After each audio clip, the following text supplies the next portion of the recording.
और साथ ही Torrent power जैसे काउंटर्स में आज तेज दिख रही हैं। हमने देखा भी था कि जेएसडब्ल्यू एनर्जी अब एकाध दिन से एक्टिव दिख रहे थे। संतोष, इनमें चाल शुरू हो गई थी, आप इस स्पेस से कोई बेट लेंगे?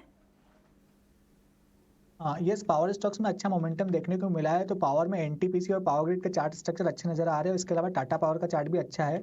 एनटीपीसी की बात करें तो इसमें बुलिश मोमेंटम बना हुआ, आज थोड़ा सा वीकनेस देखने को मिल रहा है, बट मुझे लगता है कोई डिप मिलता है इसमें 168 रुपए से 170 की रेंज में, तो वहाँ पे बाइंग देखनी चाहिए। इसके अलावा पावर ग्रिड की बात करें तो पावर ग्रिड का भी स्ट्रक्चर बुलिश है। यहाँ पर वीकनेस पे खरीदारी करना चाहिए। नीचे 232 का एक सपोर्ट है, वहाँ पे बाइंग की जा सकती है। वहीं टाटा पावर में चार्ट स्ट्रक्चर अच्छा है, तो इसको पोजिशनली बेट लिया जा सकता है। नीचे 235 का इमीडिएट सपोर्ट है और मेजर सपोर्ट इसका 230 पे आ रहा है। जैसे ये ऊपर में आपका 252 रुपए का लेवल निकालेगा, हमको ऊपर में एक 270 रुपए तक की रैली देखने को मिल सकती है। ठीक है, तो ये टाटा पावर पर एक व्यू रहा, पावर और एनर्जी स्पेस। और दूसरा जो आपको एक मूव्स दिख रही हैं वो आपको फार्मा में दिख रही है, लेकिन बैंक्स में इंडसइंड बैंक की चाल कम नहीं हुई।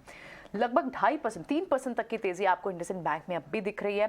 बैंकिंग स्टॉक जबकि यहाँ पर आज थोड़े से ड्रैगर जरूर है, लेकिन इंडसइंड बैंक, इस पर क्या लेवल एक्सपेक्ट करने चाहिए? हमने देखा कि अभी तो फिलहाल 3% की तेजी है। कल भी आप देखेंगे इंडसइंड बैंक, परसों इनफैक्ट 2 दिन पहले भी इंडसइंड बैंक थे ये काउंटर से जिन्होंने फिर से निफ्टी को बैंक निफ्टी को पुल किया ऊपर की तरफ।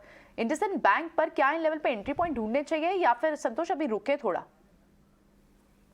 जैसे हमने डिस्कस किया, इंडसइंड बैंक में स्ट्रॉन्ग बुलिश मोमेंटम है, लेकिन लास्ट ईयर का जो हाई है इसका 1250 के आसपास का अक्टूबर में नवंबर में था, वो क्रॉस करता है तो फिर फ्रेश एक्सपांशन देखने को मिलेगा। 1250 के ऊपर निकलता है तो फिर शायद हमको 1600 रुपए तक के भी टारगेट देखने को मिल सकते हैं। लेकिन इन केस 1250 के आसपास अटकता है तो एक प्रॉफिट बुकिंग का कैंडिडेट भी हो सकता है। प्रॉफिट बुकिंग आती है तो फिर मेरे हिसाब से फ्रेश इंटरेस्ट में 1120 रुपए के आसपास देखना चाहिए। तो फॉर टाइमिंग इसको रुकना चाहिए, वेट करें, 1250 क्रॉस करने दे, या फिर कोई डिप मिलता है तो 1120 रुपए के आसपास एंट्री देखें। ठीक है, स्टॉक तो बहुत बेहतरीन है, लेकिन इन लेवल्स पर एंट्री नहीं। 1120 के आसपास डिप मिलेगा, आपको वो मौका मिलेगा, वहां आपको एंट्री फिर से लेनी है।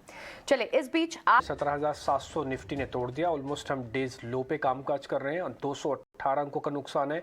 आपको पहला टिक ध्यान होगा, इसलिए मैं बार बार आपको एडवांस डिक्लाइन भी दिखाता हूँ और पहला टिक आपको याद भी करवाता हूँ। 80 पॉइंट का नुकसान था और उसका एडवांस डिक्लाइन उतने फेवरेबल नहीं थे हमारे। अब आप देखिए डिक्लाइंस की संख्या, आप एफ&ओ में सिर्फ मात्र 15 शेयर ऐसे हैं जो कल के लेवल से ऊपर है, नहीं तो 177 शेयर अभी आज नीचे हैं। एक और चीज़ आपको अब देखनी चाहिए, वो है इंडिया विक्स। हालांकि इंडिया विक्स अभी भी 19.5 के आसपास ही चल रहा होगा, इससे ऊपर तो नहीं होना चाहिए, लेकिन अगर इंडिया विक्स 20-21 के आसपास पहुंच जाता है तब थोड़ी सी दिक्कत बढ़ेगी। ये 19 से 19.5 की रेंज है। अभी फ़िलहाल चिंता की बात तो नहीं है, बट हाँ फिर भी ये सारे इंडिकेटर्स को, अगर आप इंट्राडे ट्रेडर हैं, आप पोजिशनल ट्रेडर